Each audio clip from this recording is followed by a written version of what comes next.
नमस्कार, मैं हूं करिश्मा और बंसल न्यूज की खास पेशकश में आपका स्वागत है। जैसा कि आप जानते हैं कि आयुष्मान में हम हर बार स्वास्थ्य संबंधी समस्याओं पर खास जानकारी देते हैं, तो उसी कड़ी में आज हमारे साथ हैं डॉक्टर विनीता रामनानी, जो कि बंसल हॉस्पिटल में consultant ophthalmic surgeon and glaucoma specialist हैं।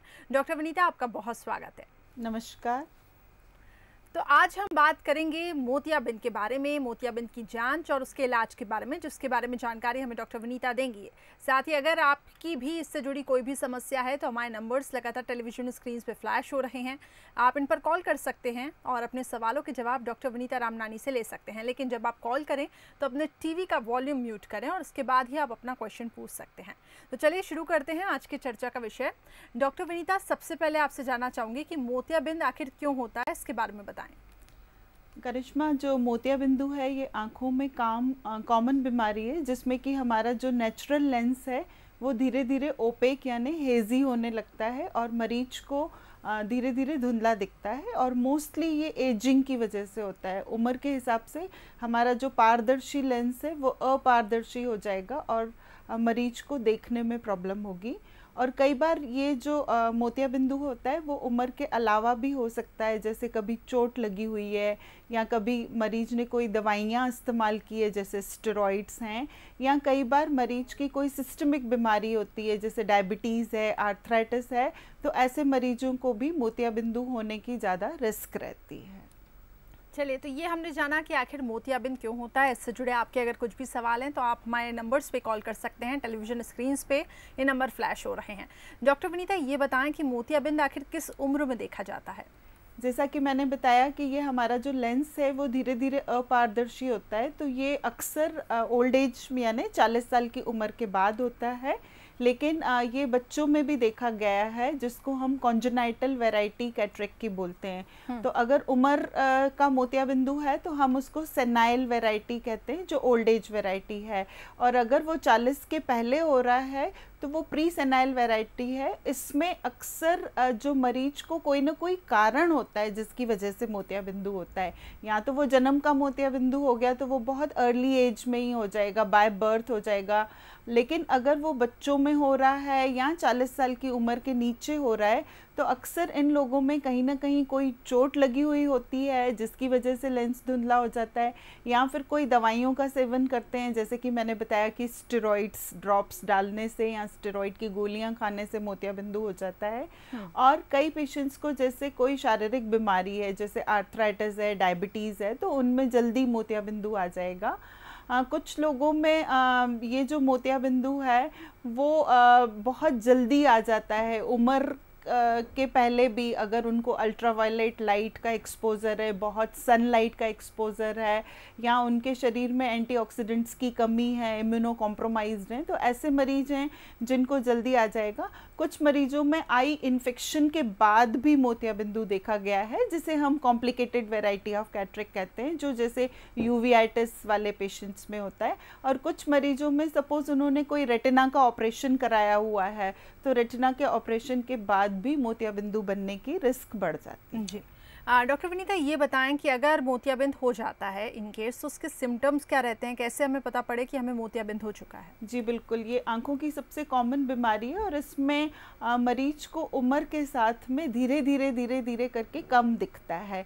और ये जो धुंधलापन होता है वो शुरुआत में दूर के लिए होता है, उनको अपनी नज़दीकी रोशनी में या काम जो डेली रूटीन का है करने में शुरुआत में कोई दिक्कत नहीं होती है। पर कुछ लोग जो गाड़ी चलाते हैं या दूर के साइन बोर्ड्स पढ़ते हैं उनको देखने में दिक्कत होती है। कुछ लोगों को गाड़ी चलाने में रात के टाइम में चकचौंध होती है, मतलब वो दिन में घर में ठीक रहते हैं पर जैसे ही वो बाहर धूप में जाते हैं या फिर गाड़ी की हेडलाइट उनकी आंखों के ऊपर आती है तो उनको अचानक से दिखना कम हो जाता है। धीरे धीरे करके ये रोशनी और कम होती है और फिर तब जाके मरीज को पढ़ने में भी दिक्कत होती है, लोगों के चेहरे पहचानने में भी कम रोशनी में दिक्कत आ जाती है कि ये दूर कौन खड़ा है।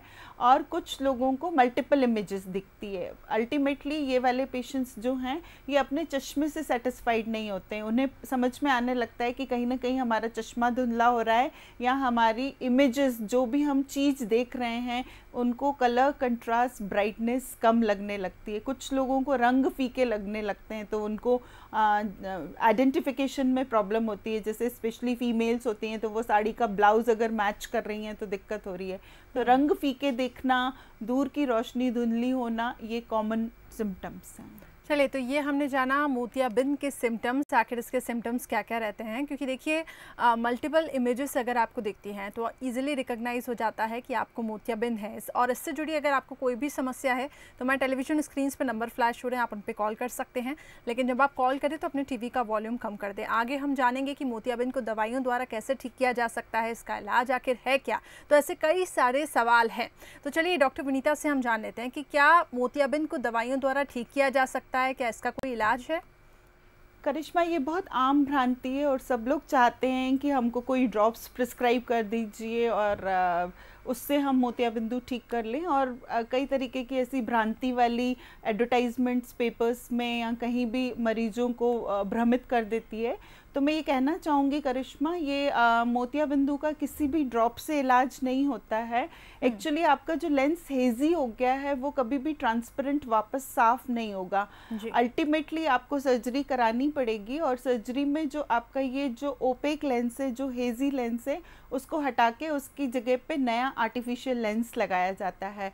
कुछ लोग जो ड्रॉप्स प्रिस्क्राइब करते हैं वो सिर्फ टाइम बाय करते हैं कि मतलब अगर मरीज अभी तुरंत ऑपरेशन के लिए रेडी नहीं है तो फिर वो ऑपरेशन थोड़े समय बाद कराना चाहता है, तो टाइम बीइंग हम उनका चश्मा बदल सकते हैं, टाइम बीइंग हम उनको कुछ ड्रॉप्स प्रिस्क्राइब कर सकते हैं। बट अल्टीमेटली जो मोतियाबिंद है वो केवल और केवल सर्जरी से ही 100% ठीक किया जा सकता है। जी डॉक्टर विनीता, ये बताएं कि मोतियाबिंद का ऑपरेशन आखिर किस तरीके से होता है। आप जैसे सर्जरी की बात कर रही हैं तो इसकी क्या कुछ प्रोसेस रहती है। बिल्कुल करिश्मा, ये बहुत छोटा सा ऑपरेशन है। इसमें आजकल पेशेंट्स को बहुत तकलीफ़ नहीं होती है और बेसिकली ये एक डे केयर सर्जरी होती है जिसमें कि मरीज को हॉस्पिटल में एडमिशन की भी ज़रूरत नहीं है।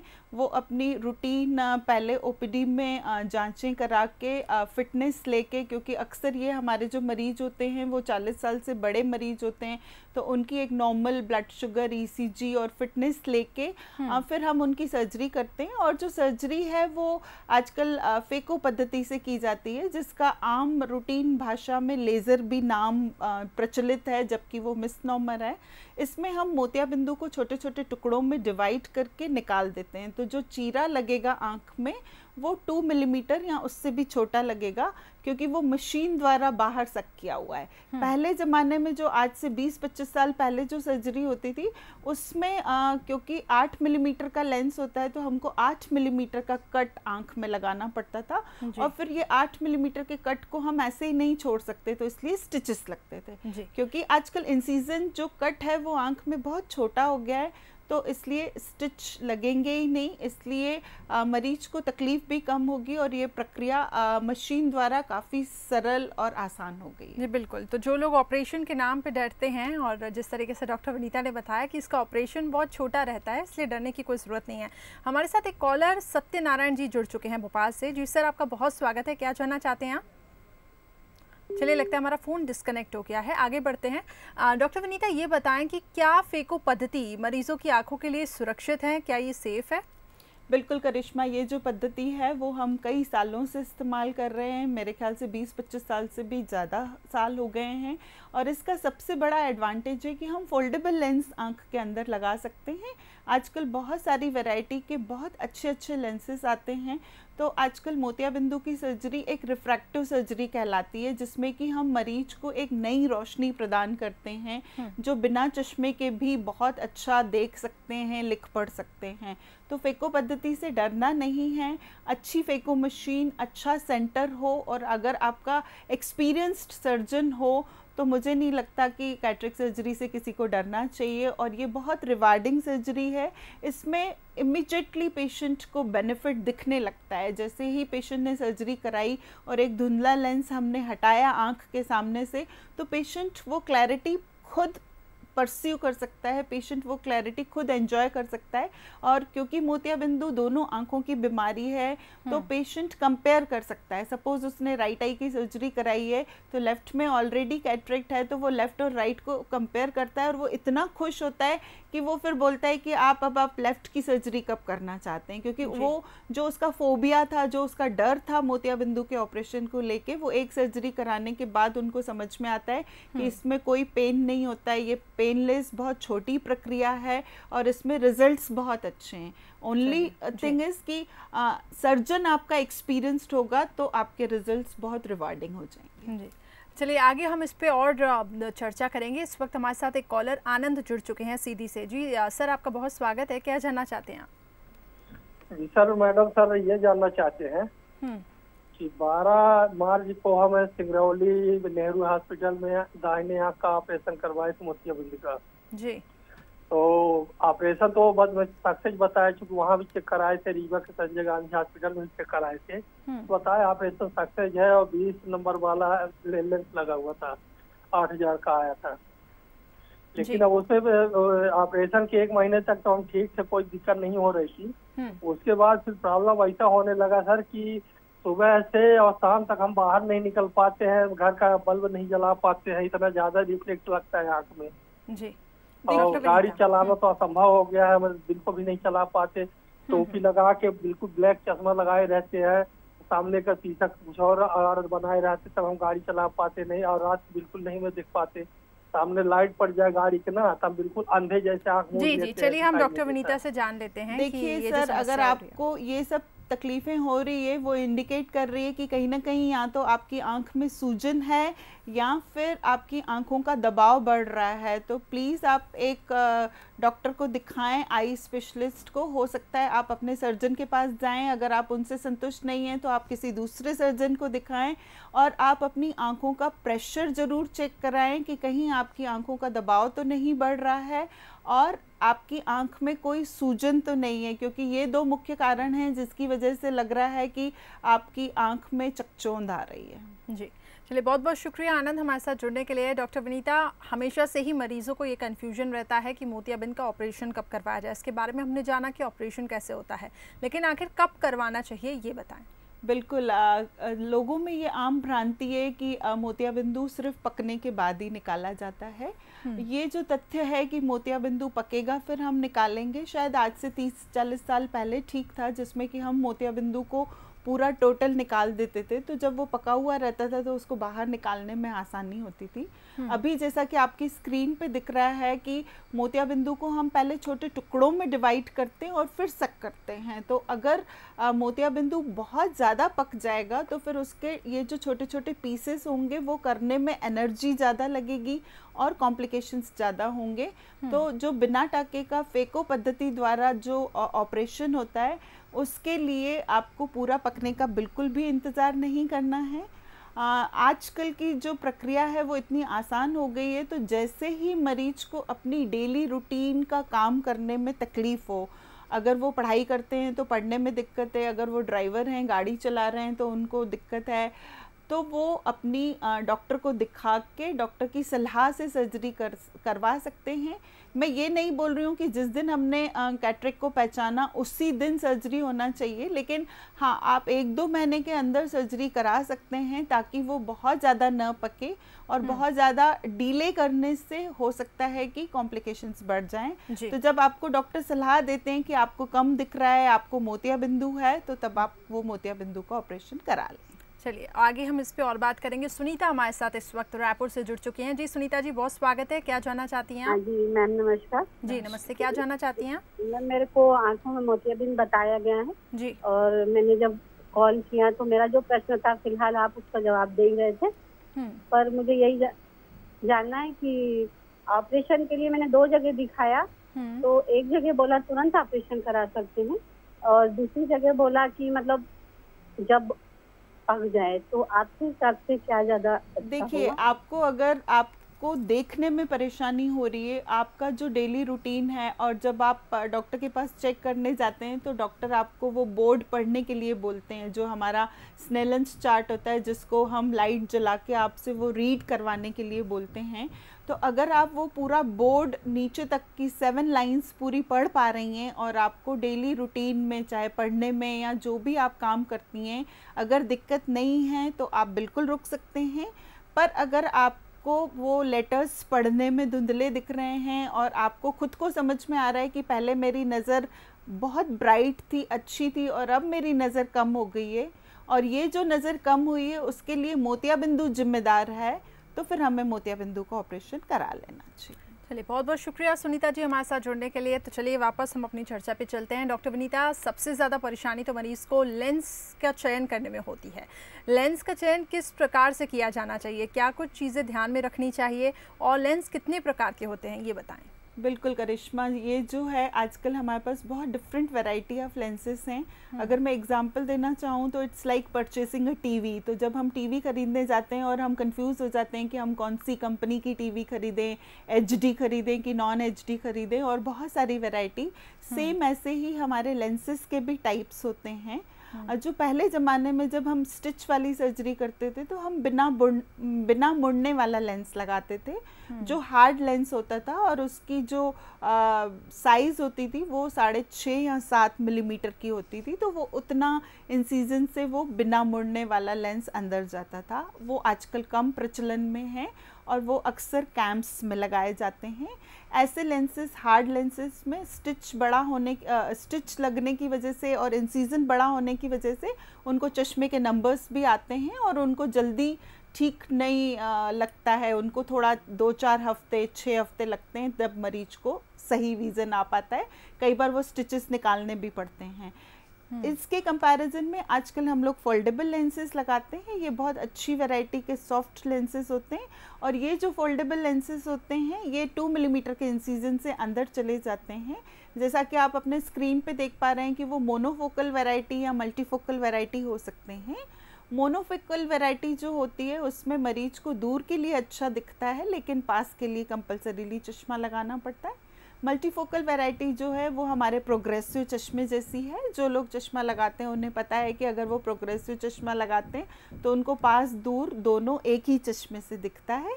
सेम तरीके से हमारा मल्टीफोकल लेंस भी पास और दूर दोनों दिखाता है। अब रहा सवाल करिश्मा की चयन कैसा किया जाए कि मेरे लिए कौन सा लेंस उचित है, तो वो जो है वो आपकी आंख की बनावट, आपकी रेटिना की शक्ति, मतलब आपकी आंख कैसी है उसके ऊपर डिपेंड करता है।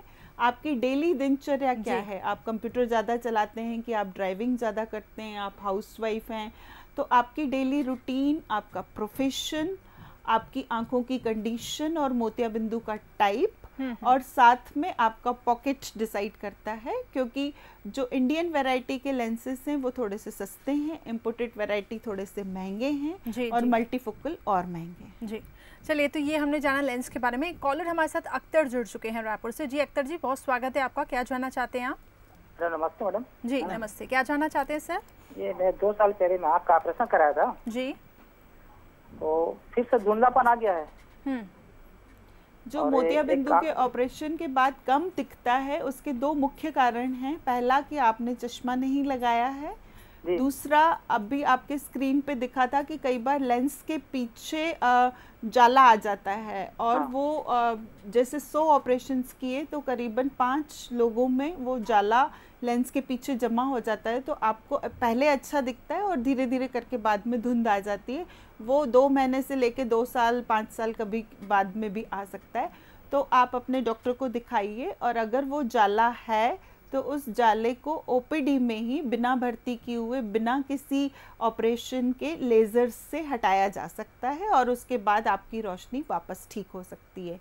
कभी अगर वो जाला नहीं है तो हो सकता है कि आपके पर्दे में कोई खराबी हो जिसको देख के और ट्रीटमेंट लिया जा सकता है। तो प्लीज़ आप एक आई टेस्ट जरूर कराएं। जी अख्तर जी, बहुत बहुत शुक्रिया हमारे साथ जुड़ने के लिए। डॉक्टर विनीता, एक लास्ट क्वेश्चन मैं आपसे जानना चाहूँगी, और क्या मैसेज आप हमारे दर्शकों को देना चाहेंगी जो इस वक्त मोतियाबिंद से सफ़र कर रहे हैं, जिनका ऑपरेशन हुआ है या ऑपरेशन के बाद जो परेशानियाँ आ रही हैं, आप क्या मैसेज देना चाहेंगे? सबसे इम्पॉर्टेंट मैसेज करिश्मा अभी मैं कोविड टाइम में देना चाहूँगी कि सब लोगों को डर लग रहा है कि अभी हम कोविड का टाइम चल रहा है, हम कैटरेक्ट सर्जरी नहीं कराएं। तो जिन लोगों को मोतियाबिंदु तैयार है और वो पिछले 3-4 महीने से वेट कर रहे हैं मोतियाबिंदु का ऑपरेशन का, तो वो सेफली मोतियाबिंदु का ऑपरेशन करा सकते हैं, वो डरे नहीं। लेकिन जो लोग अभी जिनको दिख रहा है और वो थोड़े समय के लिए और रुकना चाहते हैं तो वो 2-3 महीने और रुक सकते हैं, उसमें घबराने की ज़रूरत नहीं है। सबसे इम्पॉर्टेंट है डायबिटिक पेशेंट्स, अगर डायबिटिक पेशेंट्स में मोतियाबिंदु है तो वो डिले नहीं करें, क्योंकि हो सकता है कि उनको पीछे डायबिटिक रेटिनोपैथी हो।